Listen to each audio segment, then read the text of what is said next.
I'm addicted to cheap dopamine. You're addicted to cheap dopamine.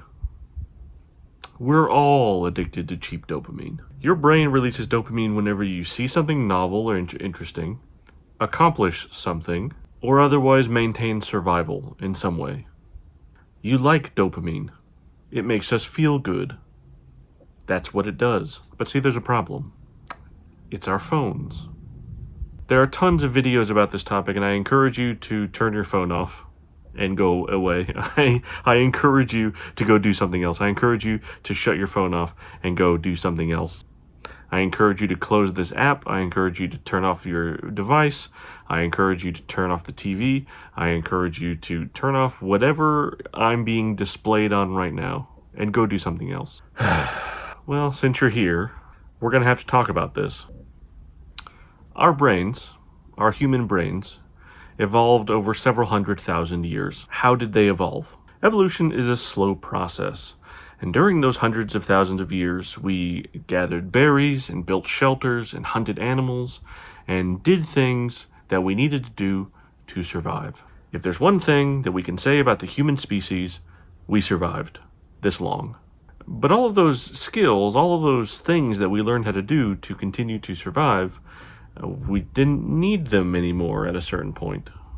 And this happened shortly after the development of agriculture. In the history of human civilization, one of the primary chapter headings is called the Agricultural Revolution, where human settlements begin to form around farming as a means of survival. For most of human history, we spent our time gathering berries and hunting animals, gathering or hunting food. Our brains evolved, because we spent so much time gathering and hunting food, to be really good at gathering and hunting food. We spent so long, in the history of humans, we spent so long gathering and hunting food.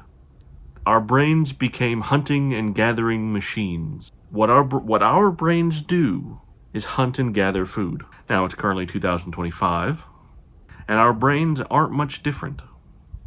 Our brains are still basically hunting and gathering machines. When we come across something new or novel in the world, our brain releases dopamine.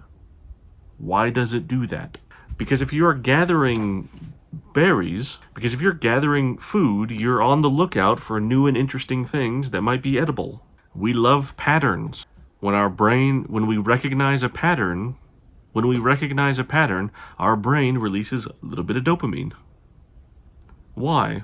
Because if you're looking for food and you see a blueberry bush, you know that there might be some blueberries there. That's the pattern. If you see a blueberry bush, that's good for survival. When you see things that are good for survival, when you do things that are good for survival, your brain releases a little bit of dopamine. If you're tracking a wildebeest and you come across some wildebeest tracks or some fresh wildebeest dung, your brain releases a little bit of dopamine because you know there might be a wildebeest nearby that you can hunt and you can kill and you can feed the tribe. That fits a pattern. Survival is imminent, a little bit of dopamine. After a long time of this, humans developed agriculture. Why? Because it's easier. It's much easier to plant seeds in a field where you know that the plants will grow there next year, and the year after that, and the year after that. Instead of having to track down the food, you can simply grow the food in one spot. It's such a good idea that you might even think to build your shelter nearby, so that the food just grows near where you live. That's the agricultural revolution. A bunch of peoples were like, hold on a second, why are we trying to track down the food when we can simply grow the food in one spot? From there, we developed cities and rail transport and internet. But our brains are still the same. Our brains are still the same. We have hunting and gathering brains. We're no longer hunting and gathering food. We're hunting and gathering information. Why? Because it's the way our brains work. When you're doom scrolling through TikTok, you're looking for novelty and patterns.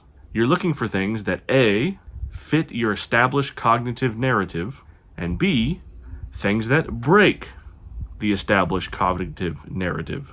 And you're sorting those things into two buckets. Seen it, swipe, or Haven't seen it. That's new. Swipe. Seen it. Swipe. That's new. Swipe. Next. Swipe. Next. Swipe. Next. Next. Next. Next. Next. You're hunting. You're hunting.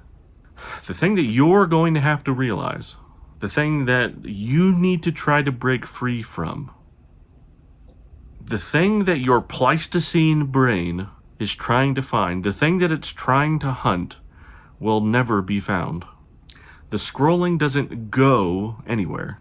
There's nothing at the end. There's nothing to find. Nothing to get, nothing to eat. But it feels like there is. But it feels like there is. Because that is how your brain works. It feels like at the end, I will be fed. It feels like at the end, I will be sated. Because that is how our brains develop. It feels that way because that is how your brain worked. Because it evolved during an era where you hunted and gathered to survive. That's why you doom scroll. That's why you swipe. That's why you scroll. That's why you're addicted to your phone. I hope you all have a good day.